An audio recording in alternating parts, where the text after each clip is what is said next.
Ahora con ustedes, Tiempo de Estudio Maná.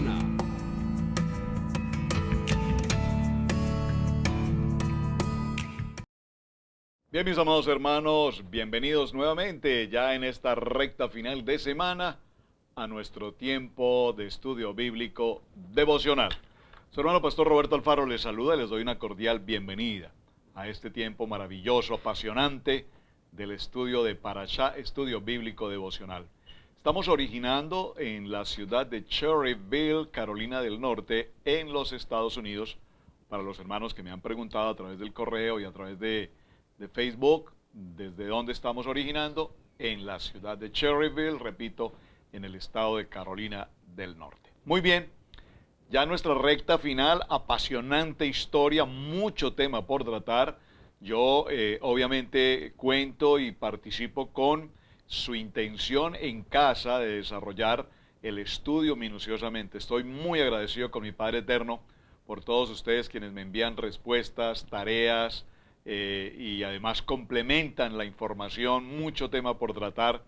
Es algo absolutamente personal. Esta mañana en el programa de radio estaba mencionando cuán importante es en este tiempo, en la era de las comunicaciones, en el siglo XXI, en la era de las comunicaciones tan veloces, tan impresionantemente activas que tenemos hoy, nos damos cuenta que estamos viviendo también el tiempo de la mayor descomunicación entre familia.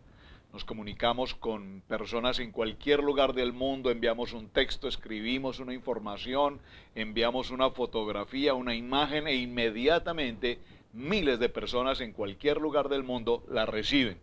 Pero sin embargo, nos descomunicamos de los seres más cercanos, de las personas que tenemos en el entorno de familia.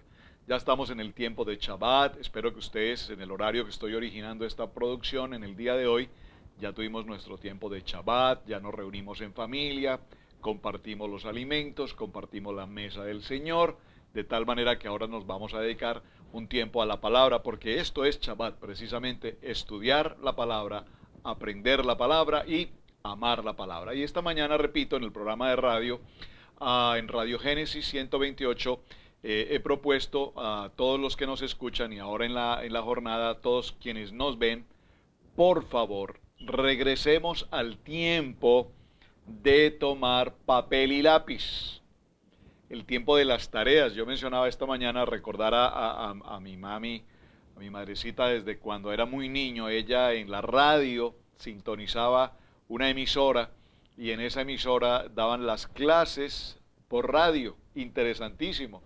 Y recuerdo cómo ella tomaba nota absolutamente de todo, escribía y recuerdo ver sus cuadernos, su maravillosa escritura, su letra tan bonita y su gran dedicación al estudio por radio. Ahora tenemos estudio por internet, ahora tenemos estudio en el Facebook, tenemos estudios por todos los habidos y por haber en la tecnología de hoy, pero tanta tecnología también nos distancia de lo que es importante. Papel y lápiz, por favor, papel y lápiz y por supuesto la Biblia escrita, la Biblia en papel, porque también nos estamos habituando a la Biblia electrónica, todo electrónico, en el celular, todo electrónico, todo electrónico. Vamos a buscar un pasaje bíblico y simplemente lo digitamos, Oseas 4:3, y automáticamente lo recibimos. Pero cuando vamos al papel y buscamos el libro de Oseas, no tenemos ni la menor idea dónde se encuentra el libro de Oseas para el ejemplo que estoy entregando. Así es que les invito a que retomemos esta muy buena costumbre y una muy buena cultura de especializarnos de nuevo en tomar apuntes, en hacer tareas, en investigar, en escudriñar los libros y adelantar el tema de tareas, porque sobre cada uno de los parashá que estamos desarrollando, pues tenemos mucho tema por tratar y mucho tema por aprender. Recuerden que el parashá es cíclico, cada año repetimos lo mismo. Es decir, en cuanto al nombre del parashá, pero el propósito de cada año es profundizar cada vez más y más y más en el tema que estamos tratando. El año anterior, en el ciclo pasado, hicimos este cuadro, lo voy a presentar, voy a dejarlo un momento en pantalla para que usted por favor trate en lo posible de tomar la idea de lo que estábamos mencionando ayer. Dividimos entonces primer grupo, segundo grupo y tercer grupo. Y en cada uno de estos grupos a su vez escribimos, a ver si estoy ubicado, perfecto, grupo número 1. Estamos aquí, grupo número 1, escribimos entonces la primera de las plagas, sangre, la segunda plaga, piojos, la tercera plaga, la segunda, perdón, ranas y la tercera, piojos. En el segundo grupo, cuando vimos al segundo grupo, ¿cómo los clasificamos? Aquí tiene usted las anotaciones. Cuarto, número 4, las moscas, número 5, las pestes, número 6, la sarna. En el cuadro número 3, tercer cuadro, tenemos número 7, el granizo, número 8, las langostas, número 9, oscuridad, y finalmente tenemos la plaga número 10, que es precisamente la muerte de los primogénitos. Ahora, esto lo vimos ya el año pasado, repito, les pedí que fueran ustedes al video, a la enseñanza del año anterior, porque allí nos dedicamos con mayor tiempo a los detalles que toda esta información trae. Pero es necesario retomarla ahora para, obviamente, continuar en la enseñanza. Observen, el primer grupo, si usted leyó puntualmente las que conforman el primer grupo, nos daremos cuenta que tanto la sangre como las ranas como los piojos, todas estas estaban incluidas en el grupo de agua. Sangre en el agua, las ranas y todos los animales que salen del agua hacia la tierra, y posteriormente los piojos, que ahora recuerden que al tomar la vara la arena se convirtió precisamente en piojos para formar parte del segundo grupo, que es tierra. Aquí vemos las moscas, las pestes y la sarna. La sarna, que es en el cuerpo de la persona, evidentemente ya vamos a explicar ese detalle. Vamos a ver ahora el tercer grupo, que es el aire. En el aire, desde el cielo, vemos entonces el granizo, vemos entonces toda la forma como las langostas invaden completamente los aires, y posteriormente viene una completa oscuridad.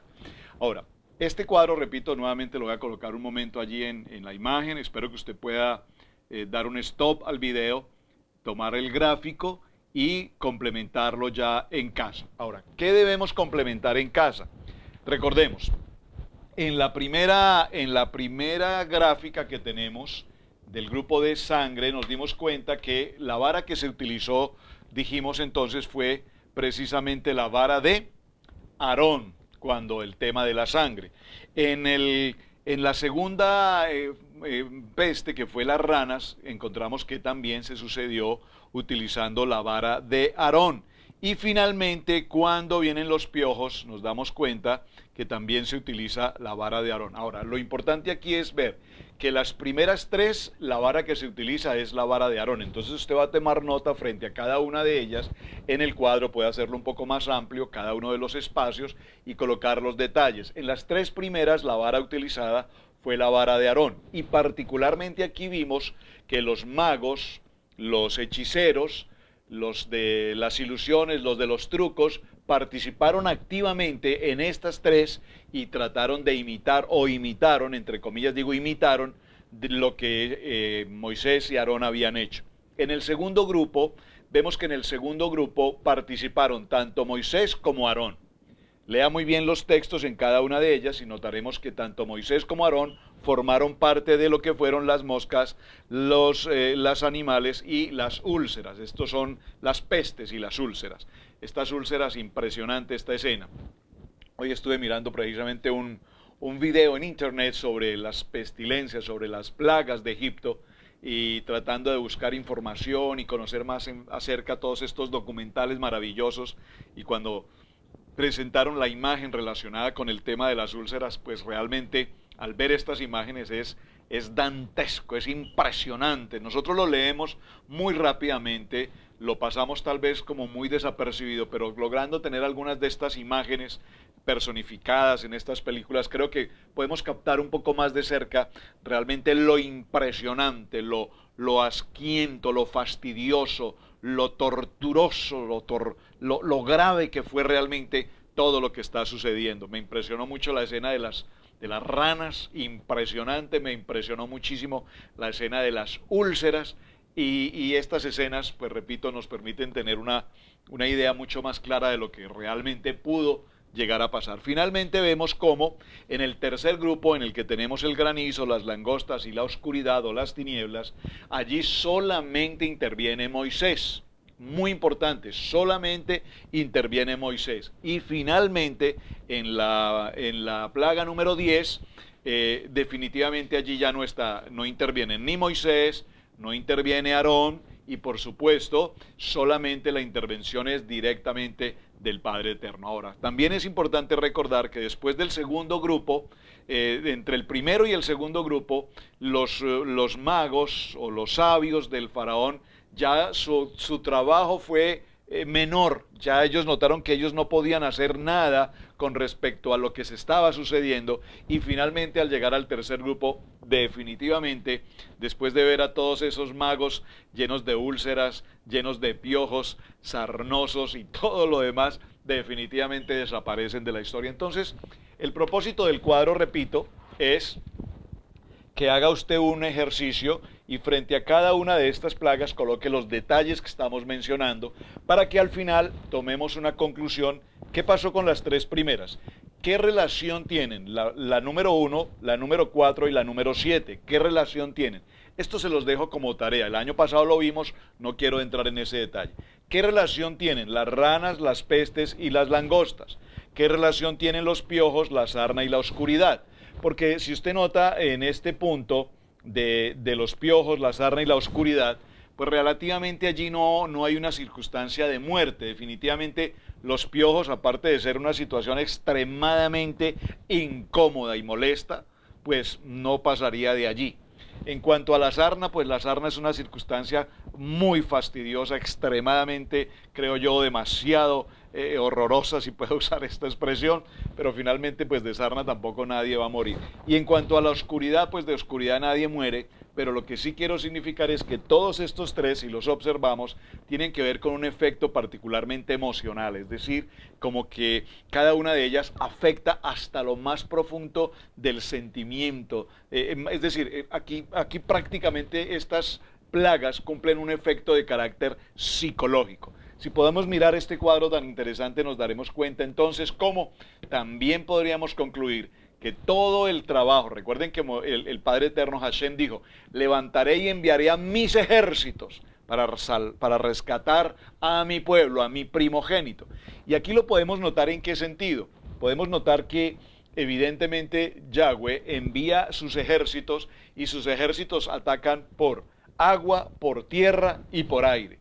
Y si miramos este ejercicio tan interesante, nos daremos cuenta que es justamente la forma como en el tiempo del siglo XXI, un ejército cuando enfrenta a otra nación o estas guerras entre naciones, pues definitivamente los ejércitos deben estar preparados tanto en tierra como en aire como en agua. Y ahí tenemos la fuerza aérea, entonces tenemos la infantería, la artillería, la fuerza naval, la artillería, todos esos ejércitos están unidos entre sí. Muy bien, esta es como para que usted tenga el cierre y la conclusión en su estudio personal de lo que estamos tratando. Quiero pedirles por favor que a continuación me acompañe por un momento. Vamos a ir al Salmo 78, por favor.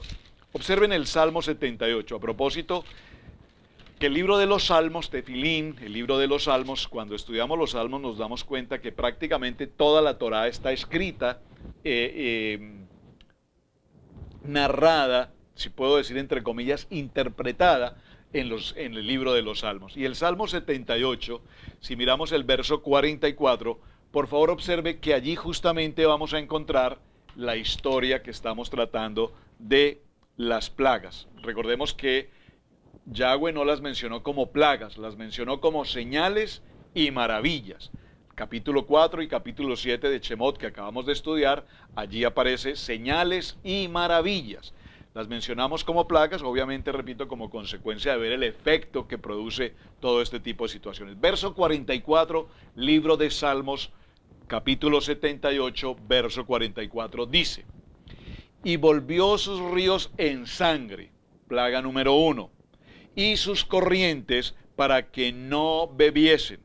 Envió entre ellos enjambres de moscas, la plaga número 4, que los devoraban. Por favor, que los devoraban. Debe ser una cosa horrorosa en todo el sentido. Las moscas devoraban las carnes de las personas y de los animales.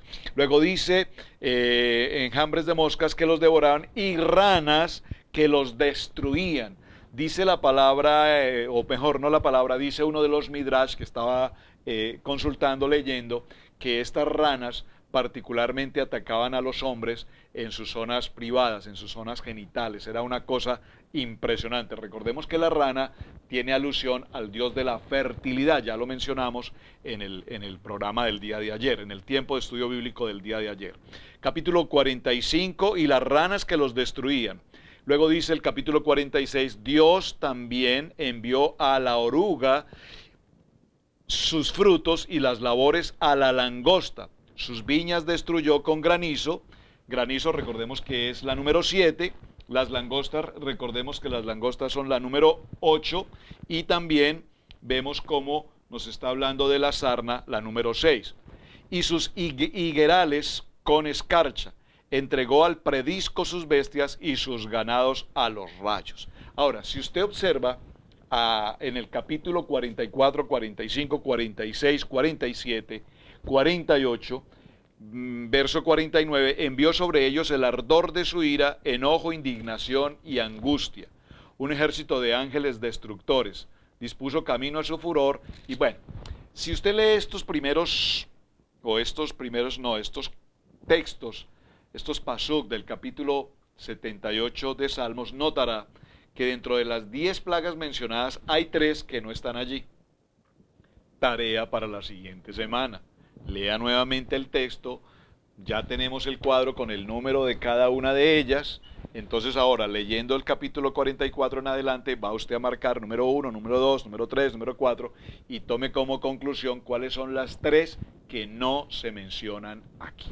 Es bien importante que haga el ejercicio porque es parte de nuestro estudio y es parte de nuestra disciplina en el desarrollo del tema que estamos tratando. Vamos a aprovechar entonces ya nuestro tiempo final para ir al cierre de las plagas que teníamos pendientes. Tratamos hasta la número 5. Vamos a la número 6. La plaga número 6 nos dice entonces que es las sarnas. La sarna también como úlceras, como salpullido. Yahweh dijo a Moisés y Aarón, tomad puñados de ceniza de un horno y lo esparcirá Moisés, observen, lo esparcirá Moisés en el cielo delante de Faraón. Estoy en Éxodo capítulo 9, verso 8.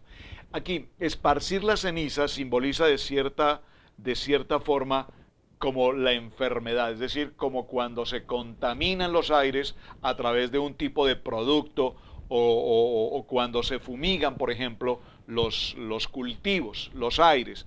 Y esta plaga, dice la palabra, cayó sobre todos los egipcios, incluidos, por favor, resáltelo, incluidos los hechiceros que ya no pudieron estar ante Faraón como en las otras ocasiones. Capítulo 9, verso 11. Este salpullido, estas úlceras, esta sarna es una enfermedad que produce absolutamente erupciones, llagas en la piel y por supuesto, repito, hoy cuando veía un documental sobre el tema, la verdad es que es bastante delicado el tema. Sin embargo, Faraón, ¿qué actitud tomó? Persistió en esa actitud obstinada que tenía frente al pueblo de Israel. Entonces, estamos en nuestra porción número 6 y pasemos a nuestra porción número 7 o a la señal número 7. La señal número 7, recordemos que ahora es el granizo. En el granizo nos damos cuenta que desde los cielos ahora el Padre Eterno envía el granizo, pero cuando hablamos del granizo, seguramente que todos hemos presenciado, hemos vivido la experiencia del granizo y entendemos como el granizo algunas bolitas de agua congeladas pequeñas, pero aquí no estamos hablando de unas esferas pequeñas, estamos hablando de un granizo impresionantemente grande, es decir, casi como un misil que al caer sobre un animal o sobre una persona, por supuesto ocasiona la muerte. Éxodo capítulo 9, verso 13 dice la palabra, la tormenta de granizo constituía de por sí un milagro, porque Egipto es un país donde prácticamente no llueve. Rara vez, por supuesto, menos aún cae granizo.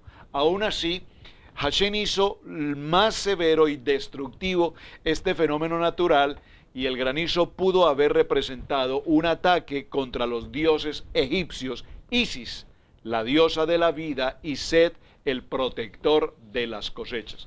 Recordemos, esto es algo que usted va a ir llevando en su cuadro. Entonces llegamos al tema de granizo, plaga número 7, grupo número 3, usted va a colocar allí, ataca a quienes, a los dioses.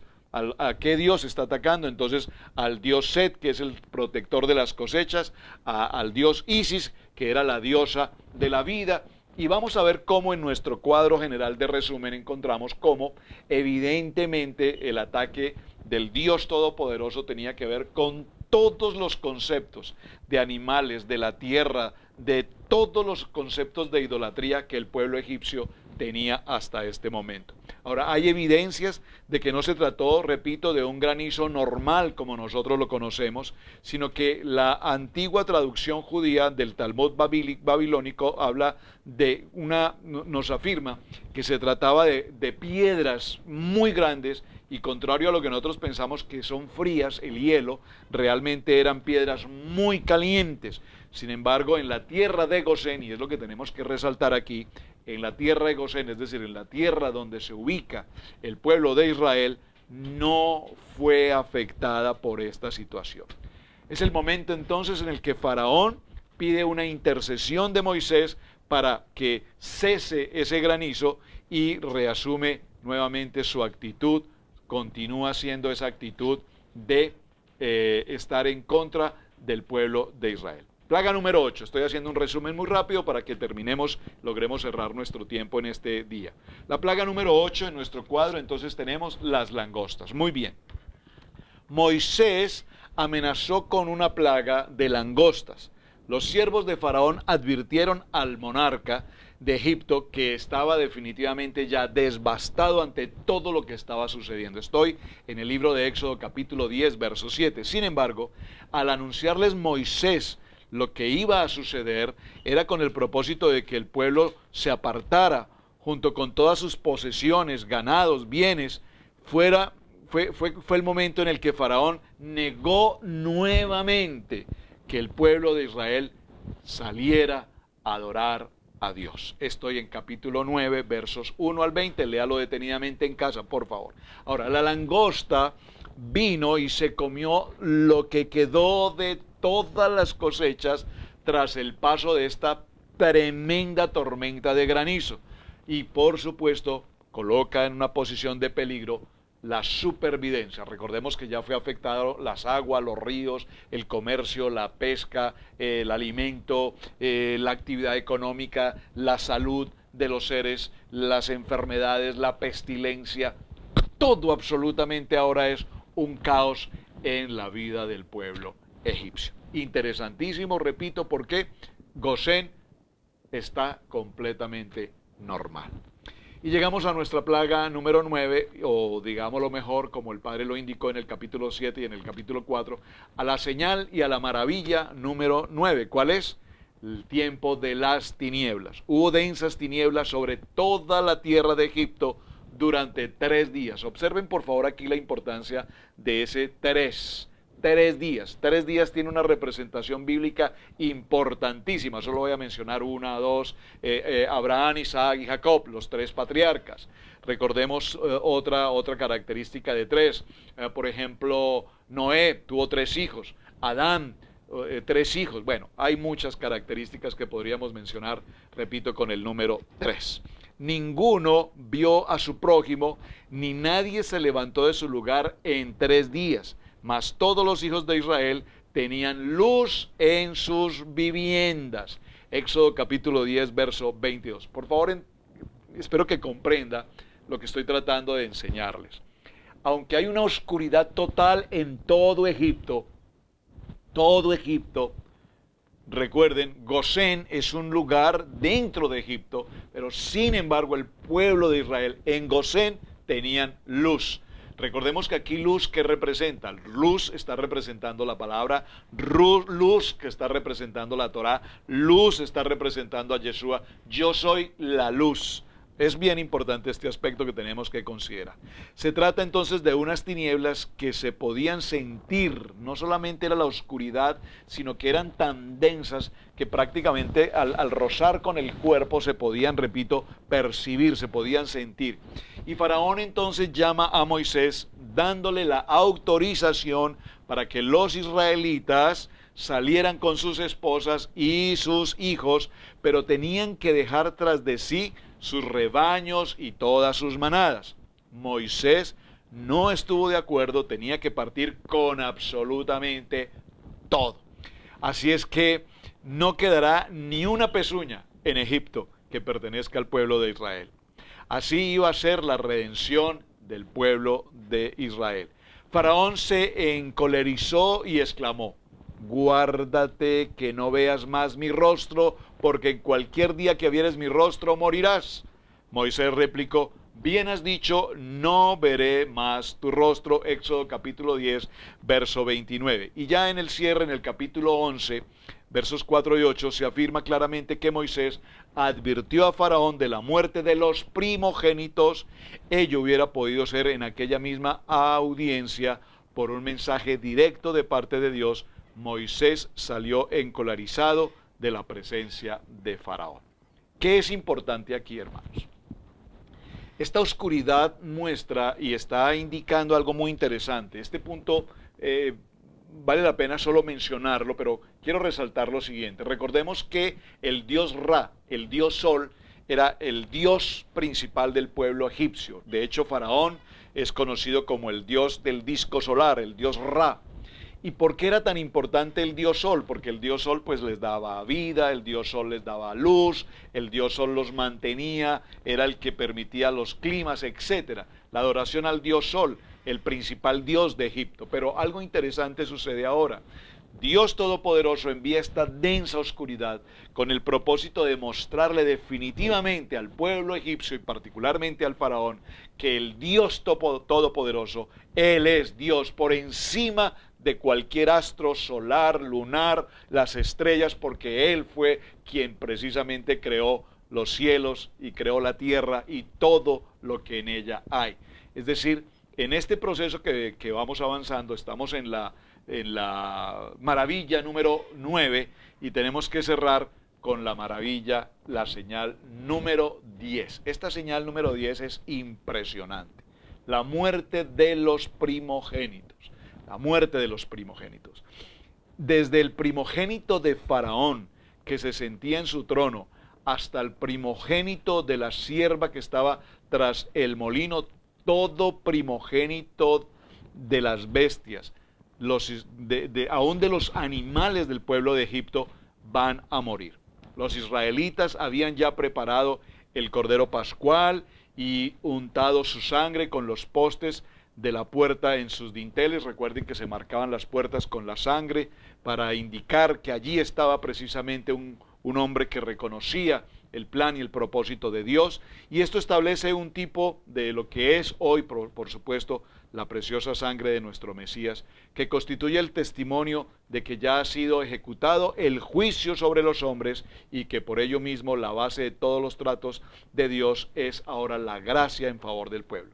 Moisés y Aarón fueron convocados y se les dio la orden de que partieran ellos y sus ganados. Éxodo capítulo 12, verso 33, así como Dios lanzó sus terribles juicios sobre Egipto para hacer saber a Faraón que él era el Dios omnipotente y para redimir a su pueblo con mano alzada y con brazo extendido, como ya lo había indicado.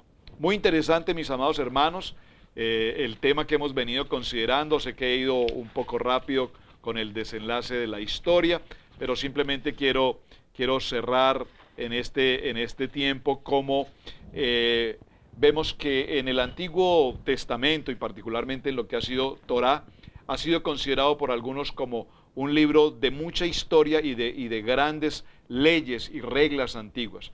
Pero esta historia que estamos tratando del libro de Éxodo nos muestra con absoluta claridad una guía totalmente profética a los creyentes en nuestro Mesías, en Yeshua HaMashiach.